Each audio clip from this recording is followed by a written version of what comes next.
Los invito a abrir sus Biblias en San Juan, capítulo 2.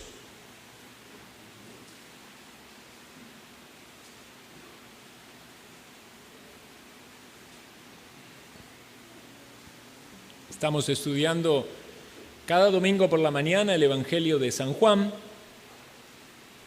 Aquellos que han estado en los domingos anteriores han visto ya todo el capítulo 1.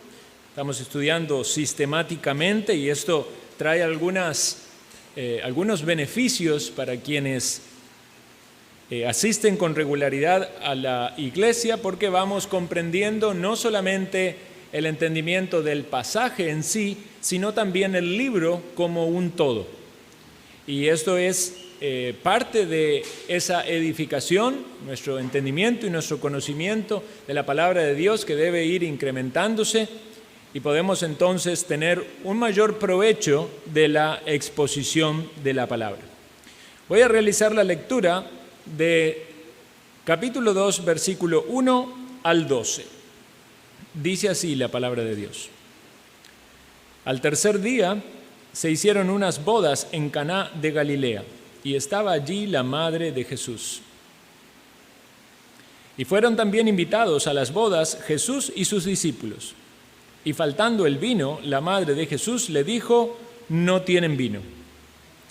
Jesús le dijo: ¿qué tienes conmigo, mujer? Aún no ha venido mi hora. Y su madre dijo a los que servían: haced todo lo que os dijere. Y estaban allí 6 tinajas de piedra para agua, conforme al rito de la purificación de los judíos, en cada una de las cuales cabían 2 o 3 cántaros.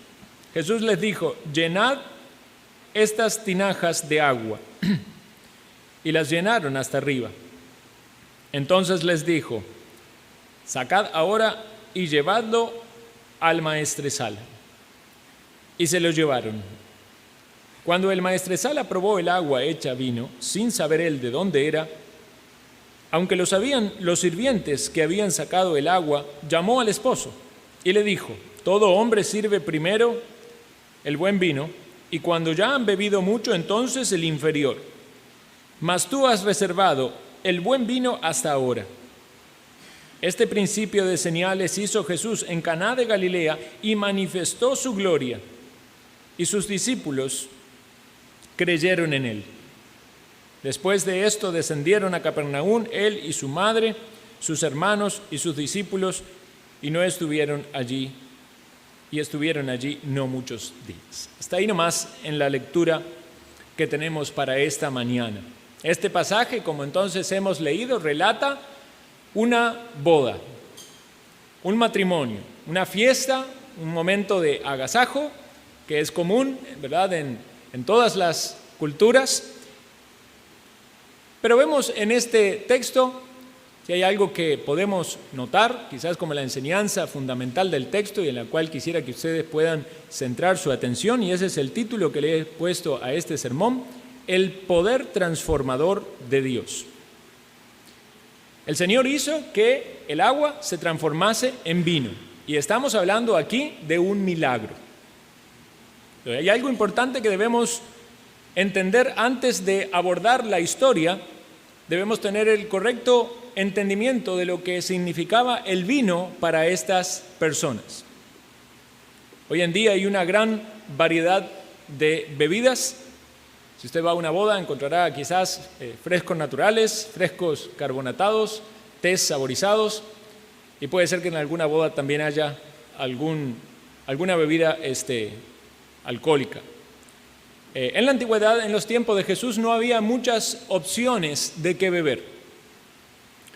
Podían beber agua, lo cual era obviamente algo básico y común. Toda ciudad, toda comunidad tenía que tener su pozo del cual sacaban el agua. Más adelante vamos a ver en Juan capítulo 4 el encuentro del Señor Jesús con una mujer que fue al pozo a sacar agua, aunque era una tarea que también la hacían básicamente los hombres, porque implicaba cargar grandes tinajas, ¿verdad?, con gran cantidad de agua. Pero otra opción era beber vino. Y por supuesto, en una celebración era descartado beber agua, a no ser por un caso de necesidad, y lo que se utilizaba era el vino. Y cuando estamos hablando de el vino, obviamente estamos hablando de bebida alcohólica. Para que quede confirmado que esto era la práctica habitual en una celebración, podemos notar la opinión del maestresala. El maestresala era el jefe de ceremonia, el organizador del evento, la persona encargada allí de lo que se proveía a los invitados. Y el versículo 10 dice: todo hombre sirve primero el buen vino, y cuando ya han bebido mucho, entonces sirve el inferior. Entonces esa era la norma en una celebración de entre los judíos y obviamente en un matrimonio. Ahora, es innegable reconocer de que este texto está refiriéndose a vino, no a jugo de uva. Es vino, estamos hablando de una bebida fermentada y que tiene un contenido alcohólico. Algunos tratan de forzar la escritura queriendo ver donde dice vino, algo que no es vino, ¿verdad? Pero por la época, según dicen los estudiosos, en la cual se hizo este milagro, no era una época de uvas, había una época de uvas solamente en la cual se podía exprimir la uva y tomar la uva, el jugo fresco de uva, pero no era esta la situación. Ustedes saben que cuando el jugo de uva se deja un tiempo, naturalmente se produce el vino, es decir, el jugo se transforma en vino por el proceso del fermento. Entonces, es una bebida con graduación alcohólica y este es el entendimiento de la Biblia. La idea de jugo de uva sin alcohol no vino hasta hace muchísimos años posteriores, más contemporáneo a nuestra generación que a la época del Señor Jesucristo. Entonces, hoy en día hay una gran variedad de bebidas alcohólicas. Cuando vemos en la Biblia, básicamente se enfoca en el vino y algunos pasajes de Proverbios mencionan la sidra. No hay otras bebidas alcohólicas, pero obviamente eran bebidas embriagantes, ¿verdad? Hay varios pasajes en la Biblia donde hay personas que se embriagan y esto es algo obviamente malo a la luz de la palabra de Dios y la moral, es algo pecaminoso. Pero debemos hacer esta aclaración, que la Biblia no prohíbe el uso moderado del vino.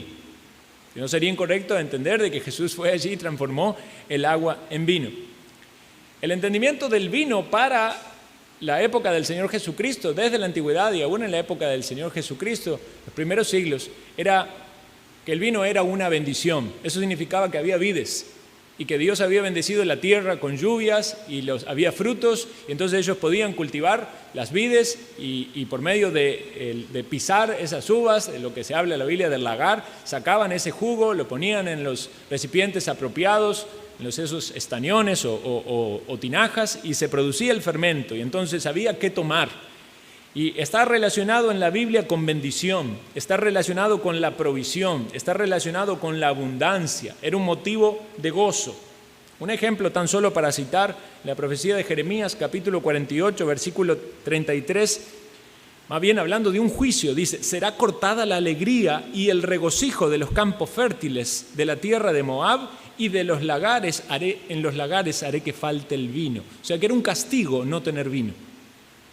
Entonces no veamos el vino como algo malo. Entendemos que en nuestra sociedad, tristemente por el mal uso del alcohol, hay muchas consecuencias, pero no impongamos nuestro entendimiento de la práctica actual y lo metamos en la palabra, sino entendamos qué es lo que dice la palabra para tener nosotros el entendimiento correcto.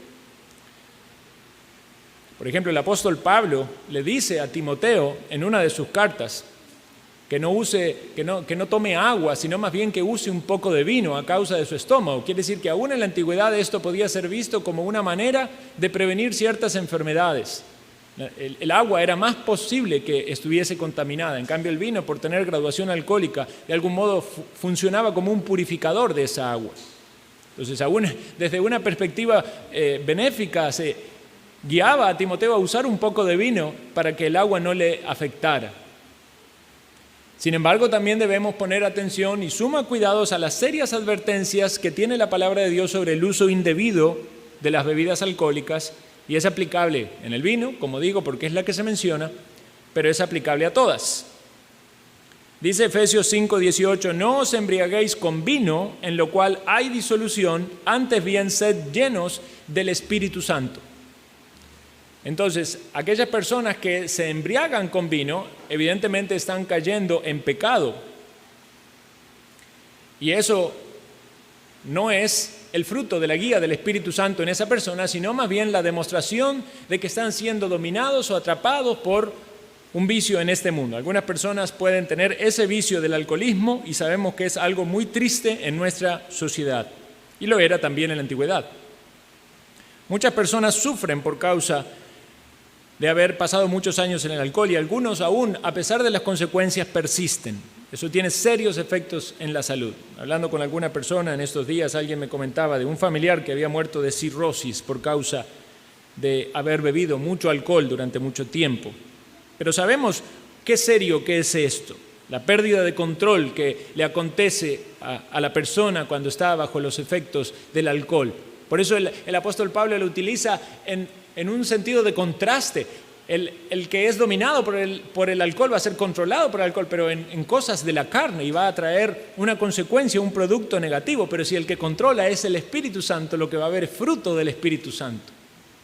Hace uno de esos días hubo ahí un problema en el barrio, en el vecindario. Hay una persona haciendo escándalo y gritos y rompiendo cosas de vidrio.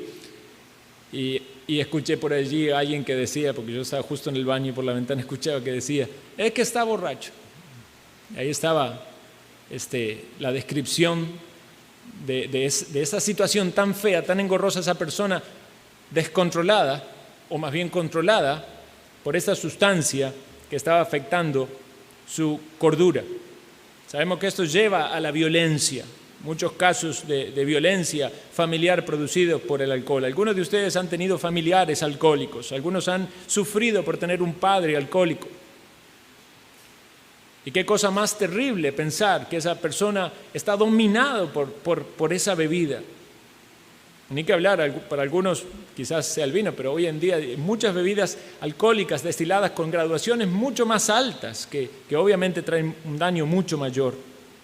Cuántos conflictos familiares, cuántos problemas sociales, personas que han perdido sus trabajos, que han perdido sus bienes, que hasta están allí en la calle. Y usted lo ve en las aceras, ahí botados.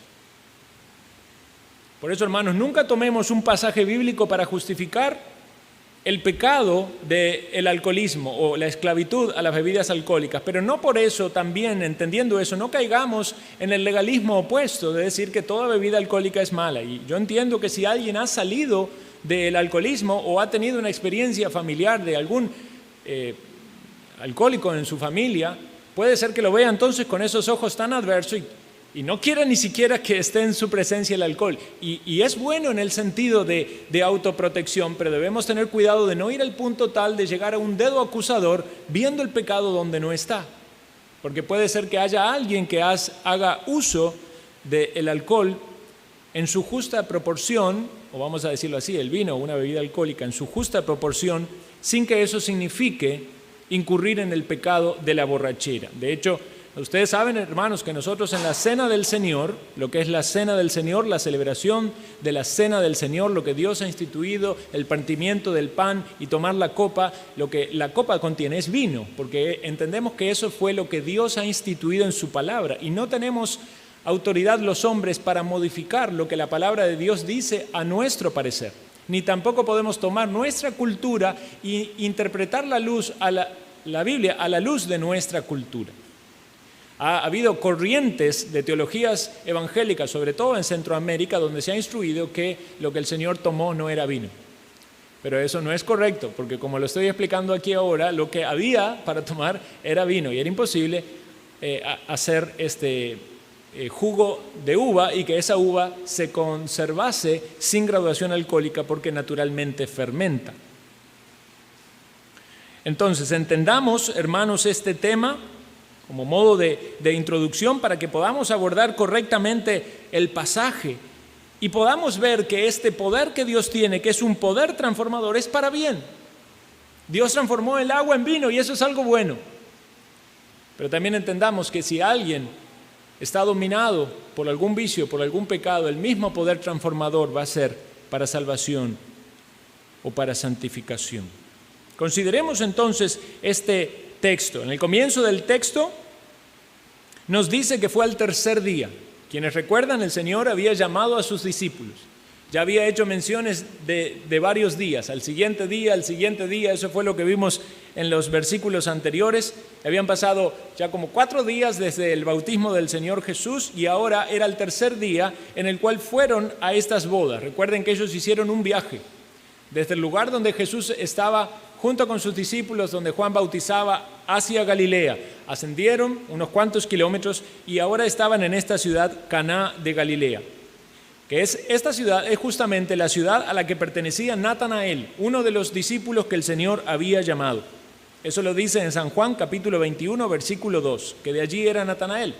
Algunos teólogos se preguntan si es que fueron a esa boda porque Natanael era de algún modo familiar de la persona que estaba en las bodas. Pero es particular considerar que no solo estaba allí Jesús con sus discípulos, sino que también estaba la madre de Jesús, estaba María. Entonces, tanto María como Jesús y como sus discípulos habían sido invitados a esas bodas. Es posible, quizás, que María, la madre de Jesús, tuviese alguna relación cercana o familiar con alguna de las personas que contraían el matrimonio, porque como vemos, ella tiene algún tipo de injerencia en el momento de la necesidad, de la carencia de vino, y va a intervenir y pedirle a Jesús y hablar con los siervos para que hicieran lo que él decía. Ahora, quiero hacer notar aquí que este es el comienzo del ministerio del Señor Jesucristo. Tan solo pocos días habían pasado desde que oficialmente inicia su ministerio, datado desde el momento de su bautismo. Inicia de una manera muy sencilla, muy natural, llamando a personas que vienen hacia donde está Él y ven cómo Él vive, querían ver dónde vivía. Luego, acercándose a otros y llamándolos, llamando personas que eran conocidos entre sí, llamando discípulos y comenzando con este grupo de seguidores. Eran personas que estaban dispuestos a seguirle porque habían oído de Juan que este es el Cordero de Dios que quita el pecado del mundo. Estaban entendiendo que era el Mesías. Y aquí vemos que uno de ellos dice, oh, tú eres el Cristo. Otro dice, utilizando la interpretación de las profecías, este es de aquel de quien escribió Moisés. Entonces iban teniendo luz, iban teniendo discernimiento de quién era Jesús. Y algo en sus corazones hacía que le sigan. Y es maravilloso pensar que eso es lo que Dios hace en la vida de aquellos pecadores como nosotros, que nos va dando luz, nos va dando entendimiento. En un momento de nuestra vida empezamos a ver a Jesús ya maravilloso, glorioso, y a seguirlo. Y estamos siguiendo a Jesús y quizás, obviamente, hay diferencia de nosotros que lo hacemos en el sentido figurativo, de ellos que lo seguían a Jesús de manera física. Pero somos discípulos del Señor y de algún modo también vamos viviendo lo mismo que ellos vivieron en nuestra vida espiritual. Entonces le siguen a Jesús hacia las bodas y ellos también están allí con Él invitados. Y vemos que Jesús comienza su ministerio yendo a una boda, a un matrimonio. Y eso nos habla de que es algo muy importante para Jesús el matrimonio. Y vemos que Jesús iba allí para tener un tiempo de gozo y de deleite. Cuando usted lo invitan a un matrimonio, ¿verdad? Usted se pone contento. ¿Por qué? Porque sabe que va a ir, que va a haber allí una fiesta, un agasajo, es la alegría del novio, de la novia. Seguramente va a haber una comida rica y en ese entonces pensarían en algo rico para tomar también. Esa era la expectativa. Dios no ve nada malo, hermanos, en que disfrutemos de aquellas cosas que Dios nos da y que son buenas. Dios mismo instituyó el matrimonio. El matrimonio es algo santo y es algo puro. Y Dios bendice el matrimonio con su presencia. Dios fue el primer testigo en el primer matrimonio sobre la tierra. Dios dijo, dejará el hombre a su padre y a su madre y tomará a su mujer. Estaba solo Adán y solo Eva y Él los unió. Y ahora vemos a Jesús, Dios hecho hombre, encarnado y empezando su ministerio yendo a un matrimonio. Y no hay nada mejor que la presencia de Dios en un matrimonio. Y quiera Dios que todos los matrimonios que están aquí cuenten con la presencia de Dios en su matrimonio. Sean matrimonios con la bendición de que Dios está allí. Qué triste es pensar que en este mundo hay muchas personas que rechazan la idea del matrimonio y prefieren vivir en unión conyugal. Algunos piensan que no tienen por qué someterse a normas civiles o sociales, pero vemos que esto no es algo nada más social o civil, esto es algo instituido por Dios. Entonces las personas tienen que unirse a quien es su cónyuge, obviamente un hombre y una mujer, y deben hacerlo delante de Dios. Y entendemos, sí, que esa unión tiene una validez civil, pero por supuesto es algo delante de Dios en primer lugar, porque es Dios el que ha instituido el matrimonio.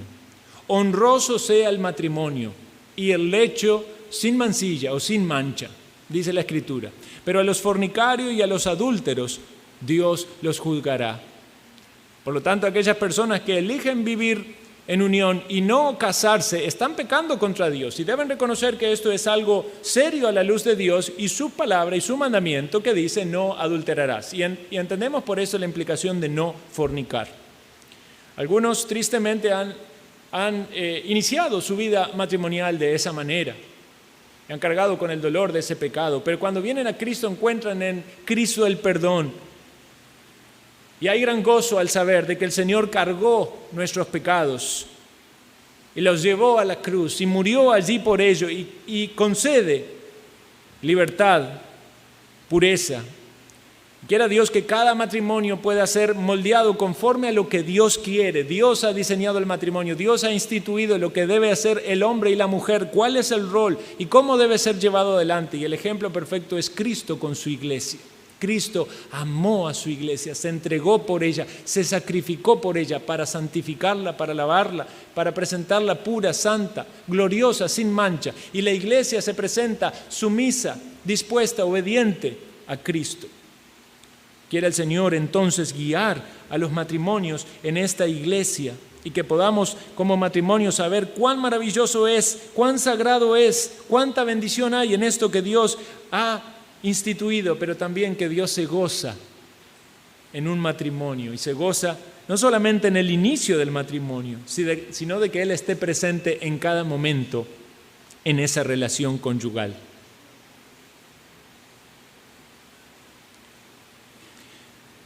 Vemos entonces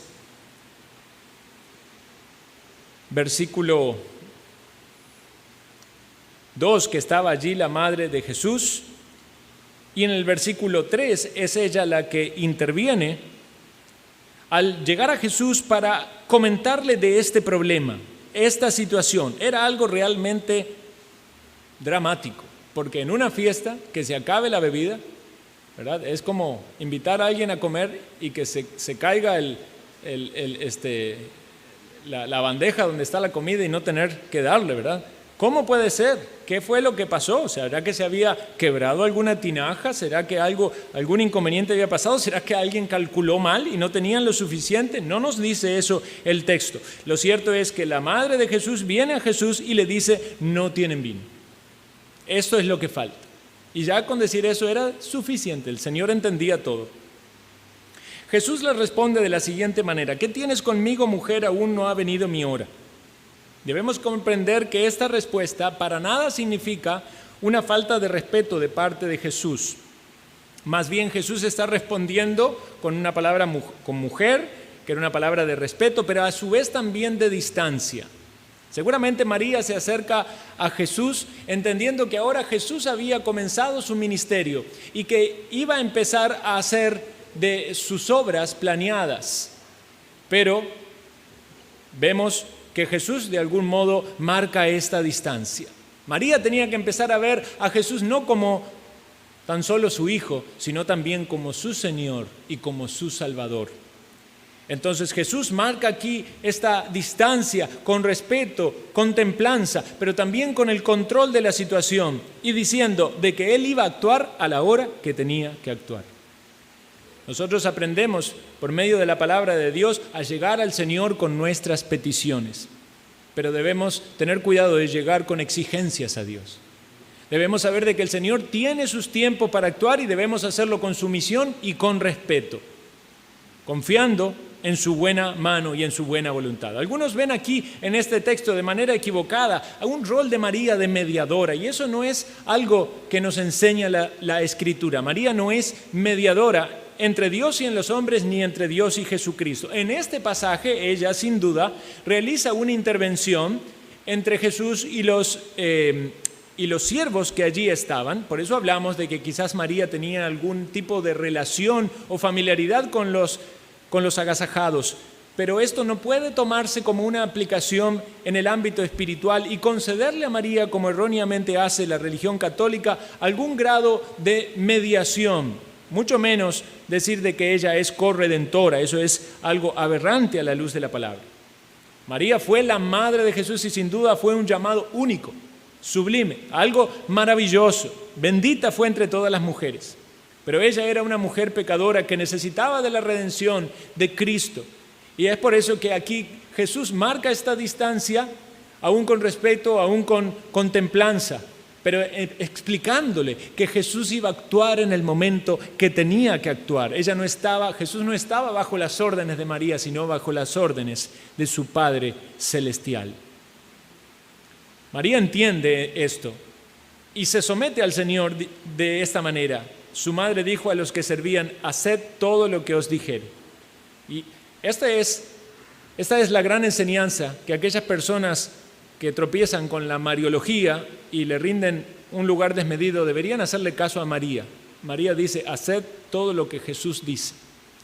Y lo que Jesús dice es que hay un solo mediador entre Dios y los hombres. Él es el que vino a poner su vida para salvarnos y no hay nadie que le pueda reemplazar en eso. Por eso la enseñanza de María para todos nosotros, no solo para esos siervos, es también de sumisión y dependencia. ¿Quiere usted ver la mano de Dios respondiendo en sus grandes necesidades? Usted debe estar dispuesto a hacer todo lo que Él diga. Y entonces, cuando estamos sumisos y dependientes, entonces podemos confiar.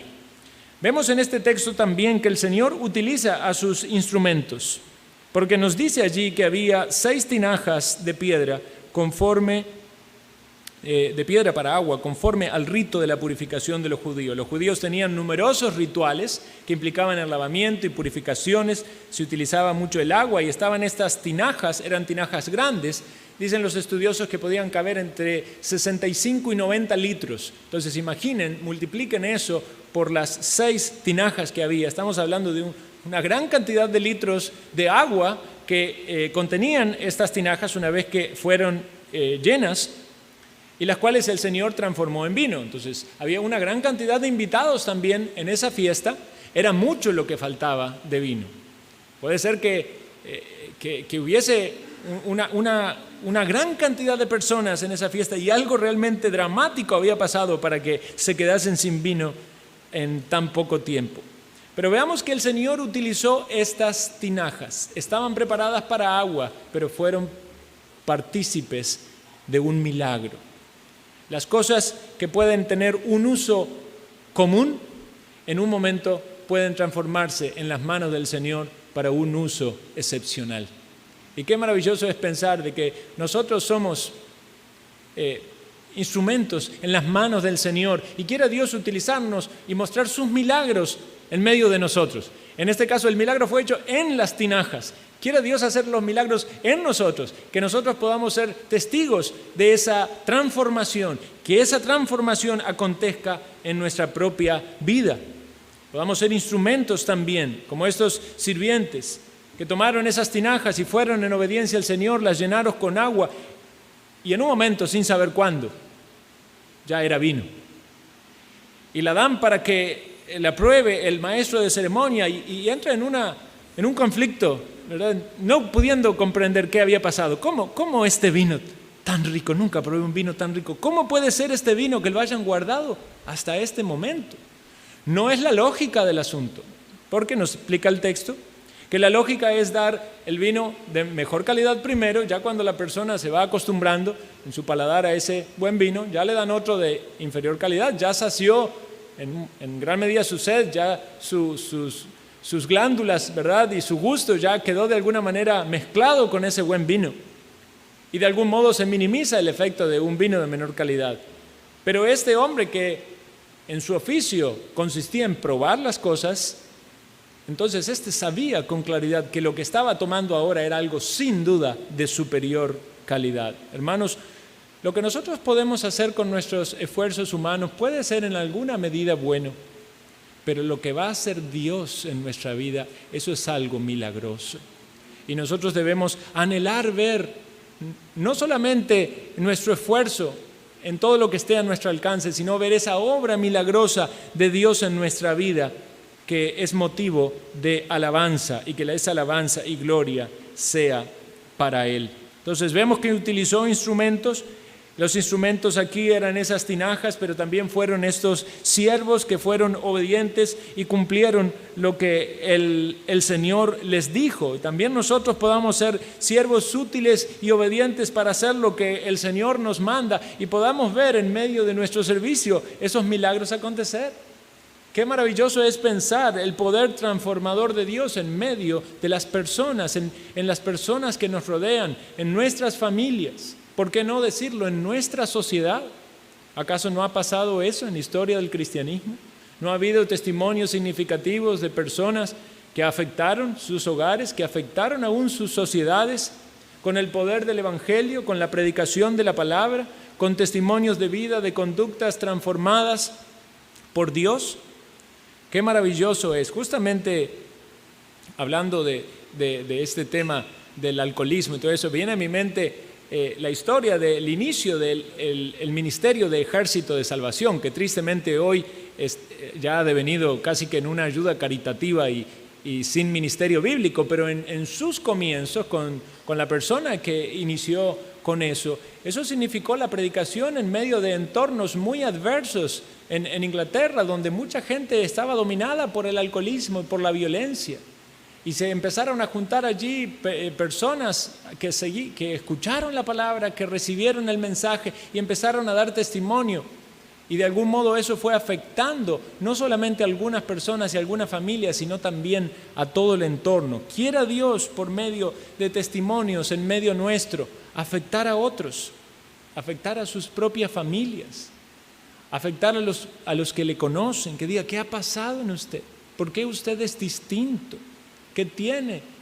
Y que ese efecto de ese testimonio haga que otras personas vengan, y usted puede decirle como dijeron allí a Jesús le dijo a los discípulos, o como Andrés y Natanael, vengan, vean lo que Cristo hace, vean cómo Cristo está entre nosotros, vean cómo su palabra nos habla, vean cómo el Espíritu Santo de Dios nos guía, cómo somos contristados en nuestros pecados, humillados por nuestras ofensas a Dios, pero a su vez somos fortalecidos en el poder de Dios, porque en Él hay perdón, porque en Él hay esperanza, porque en Él hay paz. Y alguien puede decir, usted que está allí en la iglesia, usted es masoquista, va para que le digan todos sus pecados, y eso no entra en la mente humana y carnal.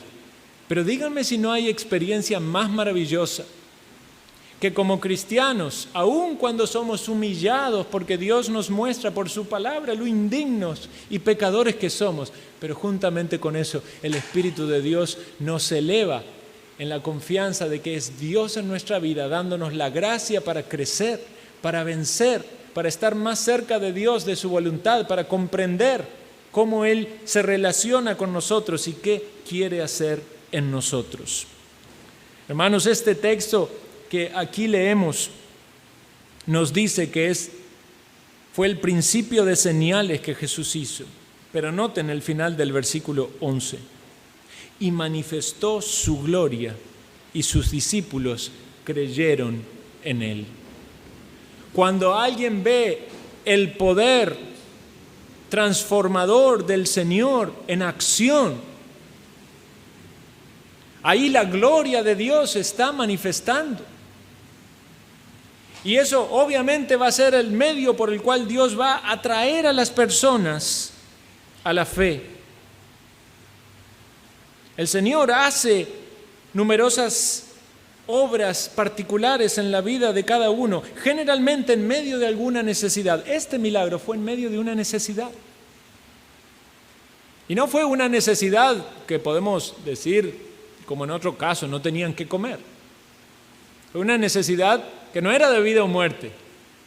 Fue una necesidad en medio de un motivo de gozo, que era un matrimonio, una boda. Pero Dios utilizó esa necesidad para manifestar su gloria, para que esa alegría y ese gozo que estaba en el corazón de esas personas no sea apagado en ese momento por esa situación, sino más bien para que vean y digan: wow, qué bueno que es Dios, qué bueno que es Jesucristo, vea lo que hizo, concedió este gozo y esta alegría en esta fiesta. Él es el que da el verdadero gozo. Él estaba diciéndole con ese milagro a sus discípulos que había un poder transformador en Él, que esas tinajas con agua ahora tenían una bebida maravillosa. ¿Has visto el poder de Dios transformador en tu vida? ¿Puedes decir que Dios ha hecho de tu vida una vida quizás insípida? Una vida ahora que tiene sabor, que tiene gusto, que es algo que produce gozo, que trae alegría a tu entorno. Este es el poder maravilloso de Dios que llega a las personas por medio del Evangelio, por medio de este mensaje de que Jesucristo vino a este mundo y cargó los pecados de su pueblo, murió en la cruz, padeció, sufrió el castigo para darnos la salvación. El Señor invita a las personas a la salvación. Aún los profetas, anticipando lo que Cristo haría, invitaban a las personas a la salvación. En Isaías dice: venid, comprad, sin precio, sin dinero, vino y leche. Era una invitación a la salvación, una invitación a los gozos, a los goces y a los deleites que hay en Cristo, espirituales. Saber que yo tengo paz con Dios, que mis pecados han sido perdonados, que ya no hay ninguna cosa en este mundo que me domina, que me esclaviza. Justamente hablando de este tema del alcohol y de los vicios. Una persona que vive dominada por vicios está esclavizado en este mundo. Esa persona no puede disfrutar de los deleites maravillosos que Dios tiene porque está esclavizado allí, a menos que vea el poder transformador de Cristo. A menos que se arrepienta de su pecado y reconozca la necesidad que tiene de un Salvador. A menos que venga Cristo en humillación, no puede tener libertad. Pero la Biblia da esperanza. Si el Hijo os libertare, seréis verdaderamente libres. Y Jesús le dice a las personas que están así: venid a mí, los que estáis cargados y trabajados, yo os haré descansar. El que a mí viene, no le echo fuera.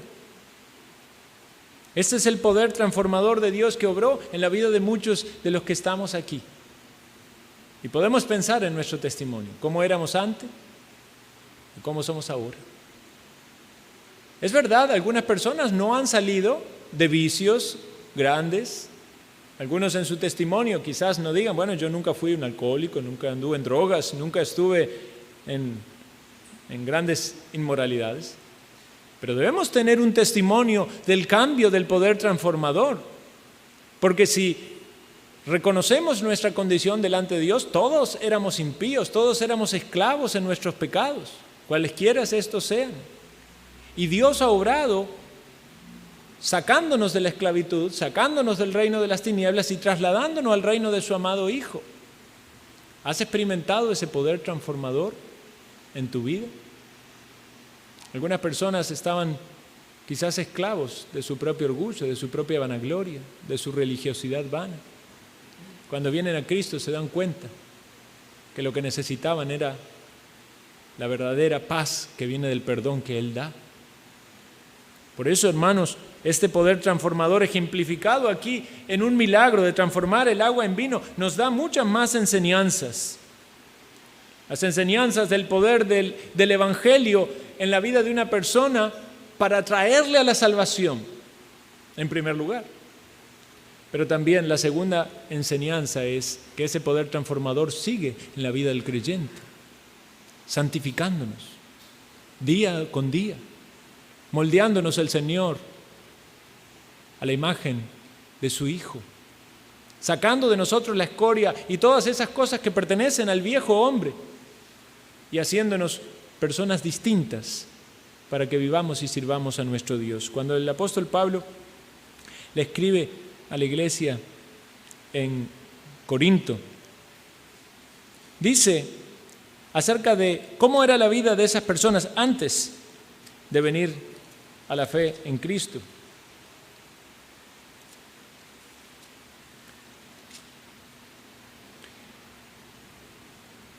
Y dice, ¿no sabéis que los injustos no heredan el reino de Dios? No erréis, ni los fornicarios, ni los idólatras, ni los adúlteros, ni los afeminados, ni los que se echan con varones, ni los ladrones, ni los avaros, ni los borrachos, ni los maldicientes, ni los estafadores heredarán el reino de Dios. Escuchen, y esto erais algunos, mas ya habéis sido lavados, ya habéis sido santificados, ya habéis sido justificados en el nombre del Señor Jesús y por el Espíritu de nuestro Dios. Este es el poder transformador, que alguien puede dar testimonio y decir, yo como un impío, yo era un borracho, yo era un fornicario.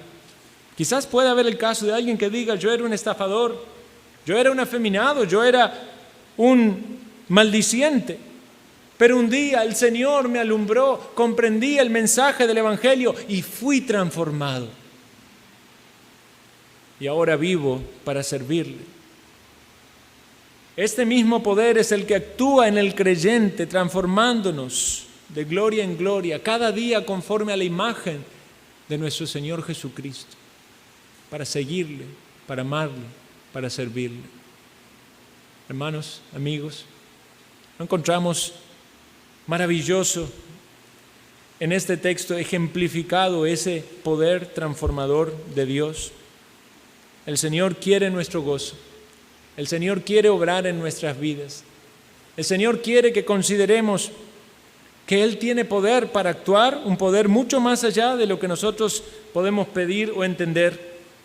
El Señor quiere que sepamos que usa instrumentos, que seamos también esos instrumentos por medio de los cuales Dios obra sus milagros. El Señor quiere que nosotros nos deleitemos con su provisión.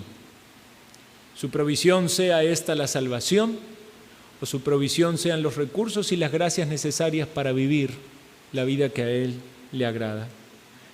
Que nos gocemos y alegremos en estas señales que el Señor hizo en su palabra, pero que también podamos verlas en nuestra propia vida y podamos decir, qué maravilloso, la gloria del Señor, cómo la manifiesta en nuestro ser. Oremos.